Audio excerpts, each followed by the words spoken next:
to the Own It Show. I'm Heather-Lee Chapman, your self and business mastery coach and host. And we are here today talking about how to start a podcast for your business with special guest Jennifer-Lee Gunson, who is a broadcaster that helps businesses bring a voice to their brand with a podcast. So grateful to have you here today, Jennifer-Lee. Please tell us more about yourself. Yeah, I'm so excited to be on this side of the microphone because I'm usually in your position, Heather. But my background goes a long time before podcasting. I actually think it's funny that now I own a podcast company because back in broadcasting school, they were like, you got to learn this thing called podcasting. And it was like a long time ago. And it was like, there was no Spotify yet. YouTube was there, but they were like early stages thinking about video. Not a lot of people are on it yet. And then there was iTunes. iTunes was trying to get into the game. I think we all had iPods at that time too. This is like dating myself. And so one of our assignments was we actually had to like build a website and like place a podcast on it and use like web developers are gonna be like, what? Like we use like Dreamweaver and like programs, there was no Squarespace or anything easy like that, no Wix. And making it sound like we had really hard lives back then. And you had Technology to was not the same, that's for sure. not the same. And I feel like how you feel like your parents now. You're like, yeah, you're like, oh, there was no Wix, no Spotify. Terrifying. But you had to get your podcast on. It was like a really archaic like back end of iTunes, and you had to like put a piece of code in and then you had to wait for it to be approved. And this was a test. And I remember thinking, and it was so funny. I remember being like, this is too much work. I was like, no one's ever gonna do this. Obviously wrong, but obviously and have a podcast company. But that was just because it was like we didn't have any of the cool tools that we have now for podcasting, and AI is helping us out a lot with it. So definitely believe in it. But at that point in life was very big into traditional broadcasting, radio, TV. And that's what I took my schooling in. So yeah, I'll keep going on about my life. I don't know if you want me to But continue. I love that. So before you were in broadcasting and you learned about podcasting and you saw that there were changes happening in the industry. So how did you go from one to the other? Yeah, so didn't think about podcasting at that moment, but went on my journey. And again, this is during a time when radio DJs were starting to adopt, and I think all of us were trying to adopt social media. And it didn't fully catch on when I was doing my own radio shows. But when I got back to Vancouver, I ended up doing the traffic helicopter. And there was so much change already. And this is still like 7 years ago of people unfortunately losing their jobs, a lot of jobs being cut. I know in the last few years, just across Canada, so many broadcasters have lost their jobs, and it's really sad. And so while I was sitting there in the helicopter years ago, there was a big change. A different company bought Global. And that company I was already doing radio for, and I was contracting out with the Canadian Traffic Network. And I knew that all of a sudden I was like, they're not going to need two traffic reporters in one helicopter to report the news, because what they were going to do was they were going to take the TV news at 6 o'clock at night and put it on the radio, which is great. And it's still there that day to this day. And it's a great idea. But I knew from sitting there being like, yeah, my job's not going to be there very long. So let's go. And my family owns a construction company. So it's not what I wanted to do, but I went to go work for them for part time, and they could only hire me part time. So I went to go do some like social media and marketing for them, and starting to build business relationships in the construction industry. And while figuring that out, I was like, I have to do something. I have to figure out how I'm going to pay the bills. Is it going to be in media? Media was going through such a huge shift, like traditional media. And I was like, I don't think it's going to be there. And I went to recruiters, and recruiters were like, yeah, public speaking is not a skill. Like, why would you leave broadcasting? You shot yourself in the foot. Like, I just don't understand. And I was like, oh no, what did I do? Like, I'm gonna have to go back to school. Like, what am I gonna do? I'm like, not that this is old now, but I was like, I'm in my 30s. Like, do I go back and become a lawyer? Which was something that I thought about. And so I started volunteering my time behind the scenes of politics, municipal politics. I was doing behind the scenes film stuff. I was going to try to work my way up to a producer, and but then COVID hit. And I always tell people, trust your gut, because I got so much flack from different people in life, from recruiters saying, why would you leave the coolest job in the world, which is being in a helicopter? It's cool, don't get me wrong. But I said, I know it's not going to be there. And during COVID, they actually axed my position. So my position no longer exists. So I tell everyone, trust your gut. It's there for a reason. Love it. And I just wasn't sure what to do. I love broadcasting so much. Like, I just believe in everyone telling their story. I didn't know there was another way to do it. I thought traditional was the only route to go. Mm. And what happened was my mentors during COVID were like, you need to do a podcast. And I was like, yeah, but I need to find like a longevity career. And they're like, no, no, no. You got to showcase your skills. So I started podcasting, and it was the best decision ever because I love broadcasting, and I would broadcast forever for no money. It feels like life was not an issue. But I think we can all say that. And for me, my goal for podcasting was, I said, I'm not going to create a podcast. And this is crazy to say, but I said, I'm not going to create a podcast to get listeners. I'm going to create a podcast to get a job. And that was my specific goal for my podcast, because I said I was getting tired of people not seeing the skill set that I brought. So I said this was like my revenge podcast to get a job. And in return, I got a company.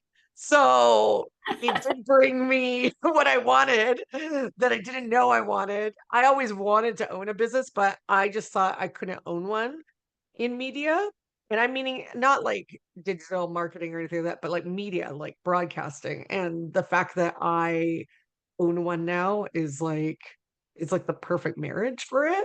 And it is such a thriving, amazing industry. And I tell people, I said, I hate talking negatively about traditional broadcasting because it's just going through like a rough growth spurt, like we all have, like the teenage years. It's going through, it's not sure who it is right now. It's got pimples. We don't know. Um, but it's marrying itself to podcasting and YouTube and all that stuff. And I think we've seen a lot of world events that a lot more people are turning to podcasts and YouTube and different media. And traditional broadcasting will find its way. And I think it will merge with that. I always say, in my mind, in my words only, that podcasting is really a rebirth of radio. It's just a different vessel that you're taking. Um, you know, people used to listen to the radio as their source of entertainment before TV came along. And what we're doing is nothing different. We're still broadcasting. We're still broadcasting your story. It's just in a different medium. But anyways, that was a long story of how I got my business. But basically, through my podcast, I gained my first client, which is the Home Builders Association of Vancouver. And I started with them on their podcast journey 5 years ago. And now my business is 4. And through helping them create their podcast, which is still around to this day, I ended up gaining other clients in the tech industry and construction industry still, and work with many different clients across Canada and yeah, and in the US.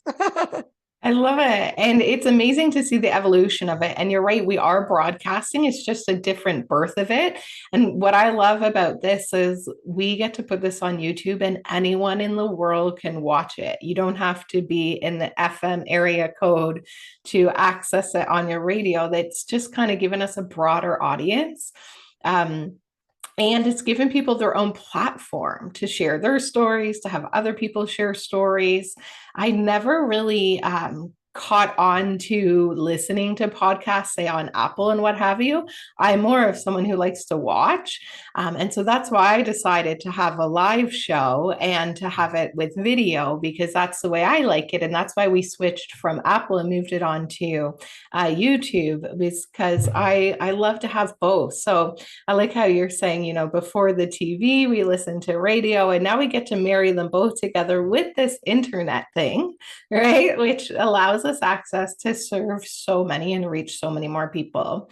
And now you get to help other businesses use this medium to not only serve their clients with resources, to reach more people, reach more ideal clients, and really share their message with the world, which is incredible. And to get to do it in their own way, which I think is so magical, because it's your show and you get to do it your way, which is absolutely beautiful. So I love that you help people start podcasts. It's one of my favorite things to do. The Own It show actually started about 7 years ago as an Instagram show. And we would interview guests live, and I would grab my favorite book. If I was doing one by myself, I'd grab my favorite book and I'd pick out like my favorite lesson and I'd teach from it. And it's evolved in so many different ways over the years to be in season 5 here now, and on our YouTube channel, which I absolutely love. And if you'd asked me 7 years ago if I thought this is one of the key parts of my business that I would be doing, I wouldn't have thought so. All I knew is I had a gift of talking. And I even had somebody say to me, like, if you just found somebody else who loved to talk as much as you do, you could have a show and you'd be so rich.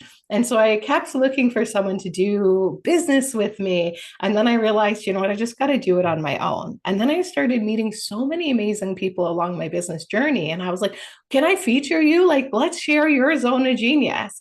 And that's where the Own It show birthed from.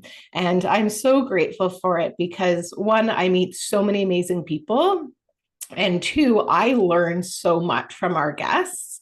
And then three, I get to share these resources with other entrepreneurs that maybe don't even know what they don't know yet. And then they get to watch these shows and learn new ways that they can improve their business, improve their life. And I also get to help businesses put talks together, and business owners share about their zone of genius and put together a talk and come and share it on the show. So I love podcasting. It's one of my favorite things to do.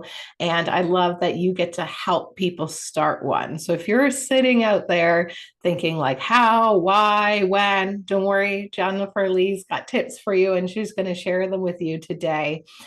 So let's kick us off with tip number 1, why to start a podcast for your business. Well, you know, as I always say, Simon Sinek, what is your why? I say it's the same thing for your podcast. Why do you even want to do one? And the reason you need to know this is because when you get to like episode 3, you're going to be like, oh, do I want to continue doing this? And you probably know when you go look into a different category, there's so many podcasts out there, but it's actually not saturated because if you look and start digging into the podcast, most people can't get past like doing 3 episodes, let alone 8 episodes. And we call that pod fade in the business. So you don't want to have pod fade. You want to be able to continue to go. So I always say, why do you want to do this? Are you passionate about what you're talking about? Because if you're not, you're going to not love doing it. You're going to be like, oh, when you're like on episode 10 and podcasts are slow growth, unless you're like a unicorn, and some people get that, you get like a ton of listeners. Most people have to earn it, just like YouTube. Some of the biggest YouTube stars will admit that it took them years to get their following. And same thing with podcasts. So when you get to episode 10 and you're like, oh, I have 20 listens, you're going to be like, how do I keep going? And you got to figure out your why. Yeah, and I love that. Absolutely. So she mentioned a great book there, Start With Why by Simon Sinek, who's an NLP practitioner. And I love that book because no matter what comes your way in business, there are going to be growth opportunities and challenges, and it is going to be your why that has you go through them and overcome them and show up every day regardless. So, why do you want to start a podcast for your business? That's super important. And then the value that it adds for your current clients and potential clients is incredible. And one of our team members, she says that every time she's doing our work, she just plays our podcasts and she just loves it and gets to learn so much. And I know that when we were pivoting, we even put a pause on, and even if it's only a few people here and there, they are finding value and they're gaining so much. And I say, if you can change one life, it's worth it. And people are like, where is it? I miss it. I'm so glad you're back when we came back. And that was like the reassurance of like, oh yeah, this is why I do this. This is why I show up.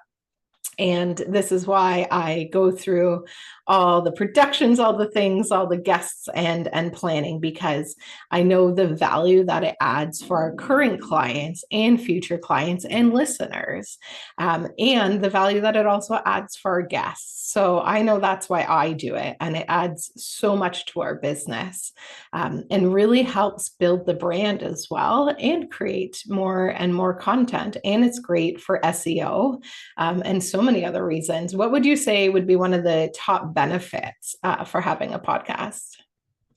Yeah, one of the top benefits I would say to bring awareness to you and your story. And I think you hit on it.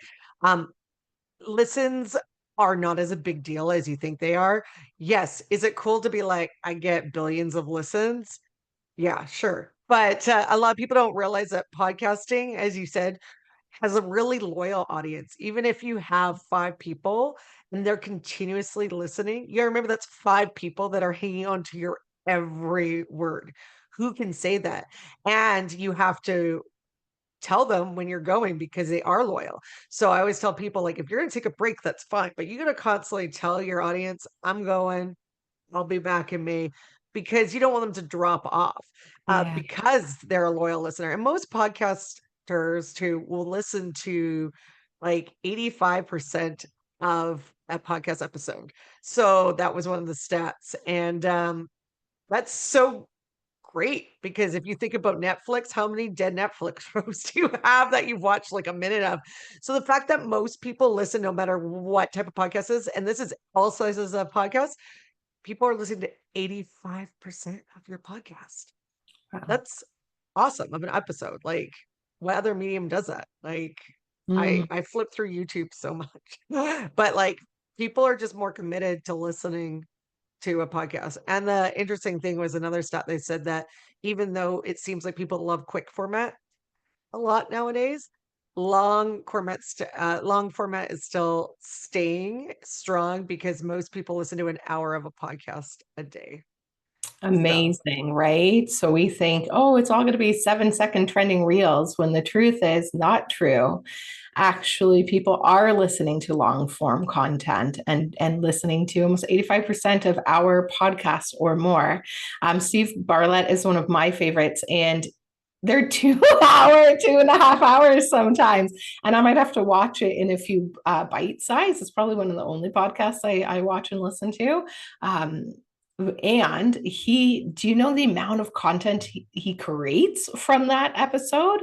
There are so many value packed, like 30-second, 1 minute, 2 minute reels that also come from that. So it's also incredible to then make short form content from this long form content and repurpose it in so many ways. and that's the one thing I tell businesses when I work with them. I said, again, it's not about the listens, it's the fact that what are you getting from the podcast? And this goes for anyone that's using it for businesses or to create personal branding. It's like one podcast episode can give you up to like 90 pieces of content. And, 90 might be a stretch, but you can get a lot of content out of it. And a lot of people don't realize that when you take that transcript, you can then look at it because you're the expert. You're already talking about, like, if you're talking about how to build your own business, Heather, then you can look in that and be like, oh, wait, it's like I've got 5 tips here. I've got this. I can break it down. I can tailor it to the different socials that I have. I can take different photos and different videos that don't even have to be anything to do with the podcast, but relates to the topics that you do. And that way you marry the two. Instead of us, we've all been there. specifically in the early days were like, what do I do to caption this like Instagram post? How do I sound like smart? Well, it's like we're giving us the information. Podcast is your roadmap. It is your content creation. And it should be working on giving everybody everything. So then you take that transcript. If you have a blog, you now get written a blog with some SEO words. You're good to go there. Now you're putting on your webpage properly. Make sure people know you have a podcast. Put it loud and proud on the front page button. Needs to be there. People aren't going to search for your podcast in the menu. And then each podcast episode needs its own podcast page where you put the transcript, where you put frequently asked questions, where you put your description, where you put your podcast guest, where you link to your podcast guest. All these important things that you need to do that will give your website possible SEO. So I always say people have their podcast specifically for business, and they'll be like, I have a podcast. And I'm like, where is it? And they're like, oh, well, it's like over here. It's not on their website. And I was like, you're missing out on all the stuff. Because again, if you're going to go to the trouble of having one, because podcasts are slow growth, and obviously we want to make sure we're giving ourselves value because we don't love to just do things for the sake of doing them. You really want to make sure that your podcast is given you, because when you're looking at your stats and say you have 5 consistent listeners, you're going to be like, why am I putting time, money, and energy into this? But you got to look at the bigger picture of what it's giving you. Yeah, and it's so useful for SEO when you are adding it to your website. And we used to have ours transcribed, and we had somebody who created so much content from it. And for 2025, our goal is now to move the podcast also onto our website. Jennifer's going to hold me accountable, and to transcribe and have it there. And we're creating a blog as well that will go alongside with this video blog. And there's so many great ways that you can serve your audience with it. And so multi-purpose it, like she said, is so useful. And it's great reason to have a show for that SEO as well. And I'll just add one more thing is the fact too, because people obviously look at value and they're like, oh, I don't want to waste money on that or whatever. But if you were to stop your podcast after like saying doing a season, that content, as long as you make it evergreen, is stuff you could reutilize. Like it doesn't need to be said podcast because you can cut it up into YouTube shorts, you can cut it into TikToks. There's so many things you can do with it. So whatever you pay for, it is not wasted content. It just has to be done properly. Yeah, I love it. And we had an incredible person supporting us with our podcast who was making reels for us. And so she batched tons of reels that she made for us last year that we are still putting out today. Like that's the magic of when you can do one long form and create so much short form content from it. It's incredible. Podcasting is the new content batch.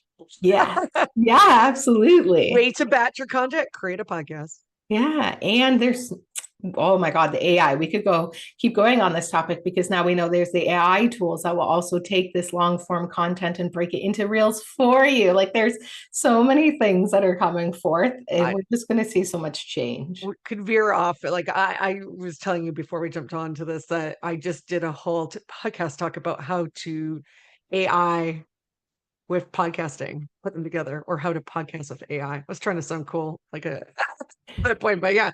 But I just did a whole thing, and there are some really creepy but fun tools you can use in AI and podcasting. I love it. And it's just going to get better and better. So it's a great way to build your brand awareness, to create content and to serve your listeners and to attract new ones and potentially convert clients or more.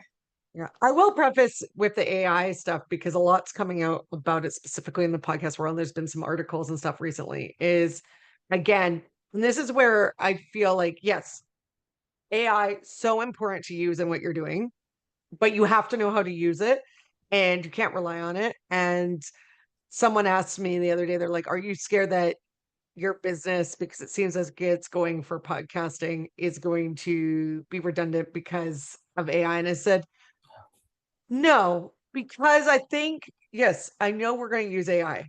I don't want people to write me and be like, you're crazy. AI is coming. Yes, it's coming. But you need to know how to use it because there's been so many articles recently that the content is not in podcasting is starting to go down, like the quality of it. And that is because of AI.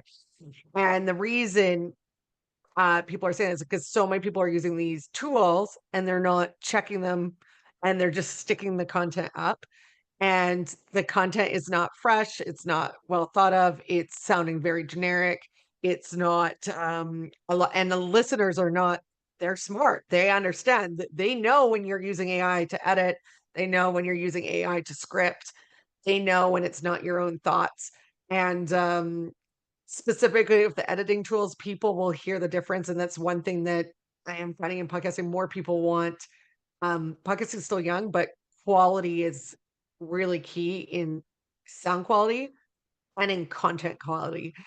So when you use a lot of these different editing softwares that you edit by words, you got to be really careful to not cut out the natural cadence of somebody. Yes, is it easy? And so you got to leave an and an ah in there, and take them out if there's a lot, but you got to re-listen back and make sure that you've put space in between. And some of the programs allow you to put space, some don't. And I've edited a lot of AI audio in because I don't edit by words, I edit by waveform because I'm a broadcaster. And that's how I learned. But I have to go back and stick in that natural cadence so we don't sound terrible. Because could you imagine if we're all already slapping up to each other and our sentences are on top of each other, and a lot more people listen to podcasts at a higher speed? Oh, it just sound terrible. Like it would just be like, it would not sound natural at all. So there's so many things. And going back to the content and if we'll be replaced, yes, a clone could do what I do, but is it authentic content? Or is it going to be, is it going to be able to be differentiate? Is it going to be me? Or if Heather uses her clone and I use my clone, are they going to talk about, because they only have so much clone library probably, are they going to talk about the same things? And is it going to be authentic, your true story? I think AI has a place in podcasting, and I think it's great to help you because sometimes people can't do all the work themselves and they can't afford people to do it. That is great. Will it replace your authentic storytelling? I hope not. If someone's working on that right now, I hope they're not, because that's also just another scary type thing. But yeah, so really be careful when you're using AI. Use it, but you also have to check what it's doing and don't fully rely on it to take away your authentic voice. Yeah, I love that. There's a place and space for it, right? A place and space for it. Yes. It's Yeah. like your coworker. That's what it should be used for. It's your coworker. Yes. Yeah. And not to replace it. Or your junior intern, I like to say. It's your junior intern, which they're great. They're eager. They're ready to help you. But you're not going to take what the junior The intern junior. does without taking a look at it and give it to the top CEO. So Yeah. why would you publish it onto a platform where potential of a lot of people that are really important in listening to your podcast are going to listen to it, right? Yeah. I love it. You got to make sure. And that's why there's a space for it, and it's not to take over everything, right? We want to be mindful that we are taking the final reviews, final edits. And for me, we do use AI in many ways, and my number one go-to is always human. Right? It's always human, because that person knows who I am, they know my brand, they can pull out the right stuff, and it's in alignment with what I'm looking for. Um, and it's not the cadence, right? Like it's not cut out. Yeah, definitely. I like how you said that, because I definitely listen to things sped up. And I know I've seen reels that have been put together by AI, and they are cut and like lapsed right over each other. They take out any pauses or anything. And if you were to, I've never listened to a podcast that's been like fully AI automated. That would be super interesting. I am all about the human experience still. And so for me, that comes first. But let's dive in to tip number 2. So make sure your podcast is connected and aligned with your marketing strategies and goals. Tell us about that and why that's important. So we touched a little bit up on that when I was talking about it working as a content generator, which is great. But you really have to think, that's the other thing, is like, you know what your why is, but what is your goal for your podcast? So my goal, which is a funny goal, was that my goal was not to get listeners. I wouldn't recommend that for your podcast, but wasn't to get listeners, but to get a job. I obviously serve my purpose because I got myself a business that I absolutely love. So it's the same thing when you're doing your podcasting for your business, you really have to make sure that you have a goal that's aligned with your marketing strategy. So if your goal is to bring awareness to your business, what are you doing already in your marketing strategy that does that? And how is your podcast going to work hand in hand? Are you going to cover the same topics that you're talking about already on your socials? Are you going to turn them into podcast episodes? Are there different people that you partner up with in business? Are they going to come on the podcast with you? Are you going to do that to strengthen your relationship? A lot of good goals that people have are like, I want to be able to connect with more thought leaders in the business that have potential opportunities to hire us. It's an awesome goal because that's something that's tangible. You go out, and I always say, podcasting is the new coffee because a lot of people don't necessarily have time to do a coffee for you, but as soon as you ask them to be on your podcast, they will. So if there's people that you want some be on your podcast, they most likely probably will say yes. And now they're trapped with you for 15 minutes or longer, and you get to have this rapport like Heather and I are having, and you get to build a relationship. And those are great goals. So make sure that you have attainable goals. Like, yes, do we all want to make money from our podcast? 100%. But people also have to think about the different ways your podcast will monetize for business for you. And sometimes we're so stuck on like, hey, I have a podcast and I just want $1 to come this way. We all do. But that's not, there's so many ways to monetize your podcast that are considered monetization. Like, for example, I've had clients that have gotten jobs through the podcast. Is that monetization? Yes, that's money in the pocket. That's not just $1 coming in because of podcast. That's dollars coming in because someone heard the podcast and now we're paying you for your service. Sponsorship monetization? Yes. So if you get a sponsorship that you're working with somebody and they want to partner with you, that is monetization. So I think, or are you selling a course? Do you mention your course all the time on your podcast? I know, Heather, you do a lot of web seminars and different things like that. Are people buying it because they listen to your podcast? A lot of them will tell you, yeah, that's monetization. Thing is, it's like anything you're doing marketing, you got to have a lead magnet, all that stuff. We can't think about it as like, oh, someone's just going to give me money and I'm going to ball on a yacht. That's not a realistic goal.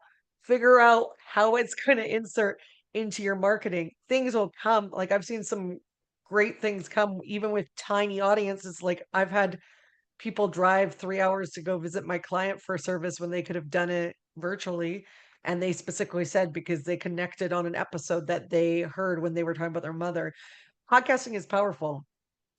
And you just have to set your expectations because I just don't want anyone to have disappointment. And specifically when it comes to business, it really needs to fit into your marketing strategy. It can't be a separate silo. It really needs to connect. If you have a newsletter, not enough people put their podcast with their newsletter, specifically if they have an audience already built in there.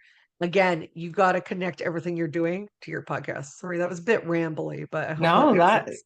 it's brilliant. And it's to remind us that it's not just like a do it and leave it there, right? Like, what's your intention? What's your purpose? What is the goals from it? And how does it align and connect with all the other things you're doing in your marketing? And I love that you noted one of the gaps that people miss is to use it in their newsletter, to share it and add value. One of our strategies is that as we connect with people and they share about what they're struggling with, I can then go, no problem. We just did a podcast episode on that. I share that, they watch it, they build the know, like, and trust factor, they build a connect call, they become clients, or they become a client of the guest. We had an episode that was over 2 years old that somebody listened to and reached out and started working with our guest. And so I was like, well, I guess we got to bring you back on. Let's do another episode. And so we brought her back on again. But that's the magic, whether it's monetizing for us or for the guests. There are different ways that money can come in through the podcast. And it's not just like you did a podcast, here's $1. Like you said, there's so many other ways that money can come, the connections. And that helps so much, whether it's your guests, whether it's your audience, who either or, that can always convert. So what's the marketing strategy that also goes along with it? So not just a one and done, build a whole framework that goes with it to support it. And to make it convenient for yourself too, like you just did a perfect example I tell everybody is like, specifically when people are asking you questions and they're on the journey to possibly becoming a client, if you've done podcast episodes on those topics that they're asking, do what Heather did. That's so brilliant. That's what I tell people to do is send those podcast episodes because again, it's adding another know, like, and trust factor. They now get to see Heather in action, how she speaks, different from her writing an email. Get to see that she's a real person. She's not scamming you. And that you're able to have thoughts and feelings and the people that she works with. It's another credibility factor. And then also I tell people, I said you can move it one step further if you have a booking calendar and someone books and they say specifically, I had a client that was doing this, someone specifically booked meditation and they had to paid up front. And she told me, she's like, oh, I got someone that booked. And I said, cool, you just did like 5 episodes on meditation. Did you send them one of them? She's like, no. And I said, you take it one step further. They've already given you money. They're locked in. You know, they're coming to you at 12 o'clock virtually on Friday. Now you go, hey, blah, blah, whatever your name is. Let's call her Susie. Hey, Susie. Really excited that you booked this meditation session with me. Really looking forward to it. In the meantime, here's some episodes I did on my podcast about meditation. Again, it strengthens that bond of why they chose you. Yeah. We all do it. I call it the menu effect because we all look up a menu, and don't tell me you don't, but we all look up a menu before we go to a restaurant. Why wouldn't people research more about you before they do your service? And a podcast is part of that. Yeah, I love it. And it because it's a long form content, you really do build that know, like, and trust factor a lot quicker and easier and shorten the sales cycle for sure. Love it. Okay, tip number 3. So we just talked about having a why behind it, all the major reasons that why you would want to start one and all the benefits from it. Also to make sure that you're not just doing it just because, that it is connected and aligned with goals and marketing strategies. And then you're going, okay, well, now what? How do I start and launch this podcast? So tell us. Well, once you specifically know why you're doing your podcast, what you're doing your podcast about, there's the thing of like, wait a second, how do I record it?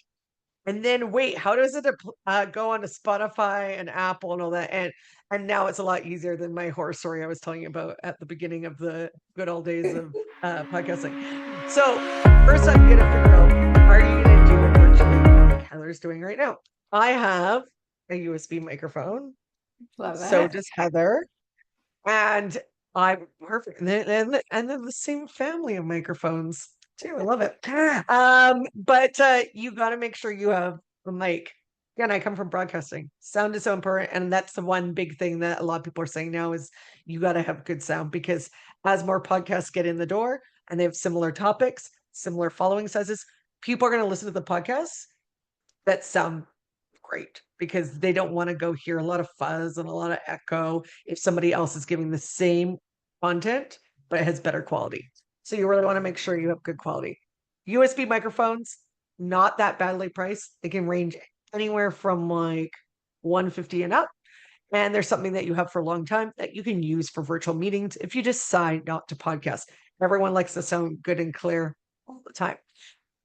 One thing that I will say about podcasting virtually is you really have to make sure that you have a good virtual studio.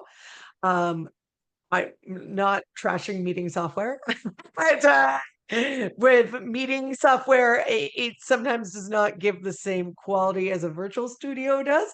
And the virtual studios, you can, again, some of them have free trials. You can play around with them. There's ones like Squadcast, Riverside, Zencaster. I like them because, again, it comes from my broadcasting. It gives different tracks. You're able to set everybody's microphone up. A lot of the echo cancellation, which is great because sometimes, even though you're properly set up on a microphone, other people may not be. They might have their computer speaker, which, again, I don't love. I have a hierarchy for guests. I tell them, I say, computer speakers last, then earbuds, then cord. Not many people have them more, but cord with headphone cord. I feel like we're losing our language because I'm like earbuds, whatever is it? Like old school headphones are the best if they have it. then earbuds, then if they have to, computer speaker. Don't love that. But virtual studios can sometimes help with that. Sometimes AI can help with it too. Again, it's not a perfect situation because sometimes AI will clean it up and it still doesn't sound that great.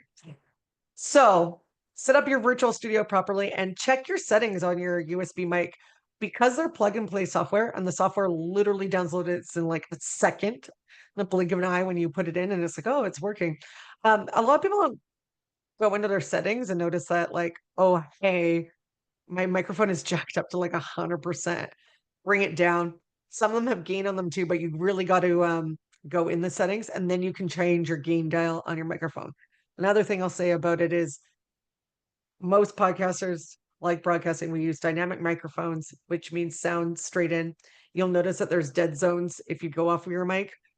Make sure your microphone is straight at you and don't be scared of it. You can't see mine because mine's on an arm, but it's actually relatively close to where I am. Heather's is close to her. You can't see hers is down. But like make sure that they're really close and pretty level with you because you'll notice the difference when you hear it. So I can nerd out about microphones all the time. Next thing I got to get you started on is how do you get on Spotify and Apple? Well, they make it a lot more easier. I wish I thought about this earlier on because I could have had a platform, but they have these great platforms like Spotify for podcasters, which is free still, which is great. They have there's so many of them. There's Podbean, Transistor FM, and they have Captivate, which as well, and a bunch others. But these all have varying plans that you can, and like I said, Spotify for podcasters, which was formerly Anchor, you can use for free. They're pretty straightforward. Sometimes I do suggest that you do need someone to help you set up because there's a lot of things that you wouldn't think about of how does it attach to different platforms, making sure that they're all working because there's actually many, many podcast platforms out there besides Spotify and Apple. And you'd be shocked when you look in a lot of your analytics that there's a lot of people on Pass or Podchaser sometimes, and that's because people are everyone listens differently around the world. Not everyone just listens on Spotify and Apple. So you want to make sure you're everywhere because podcast is a little bit different than other mediums up there. So you got to kind of be on multi platforms, but you need a good podcast hosting platform. Some of them will include mini websites if you're not using it for your business.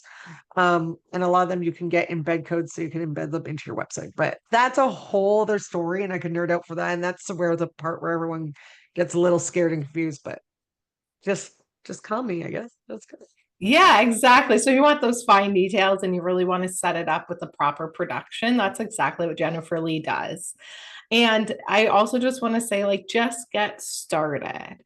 Right. This started as an Instagram show. I had a white sheet that I hung and I stood in front of and like hid behind a book and just got started. And then we had it on Apple for 2 years. Then we've moved it over to YouTube and we have it on there. One of our next steps is to get it on all the platforms. And there's just so much for you to be able to make it even better and to have it everywhere. And none of that matters if you don't get started.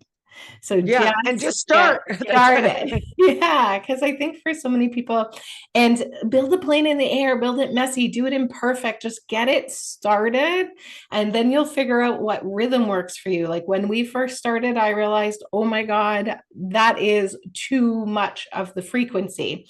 We're going to do half the amount. And then a while back, we added the second show.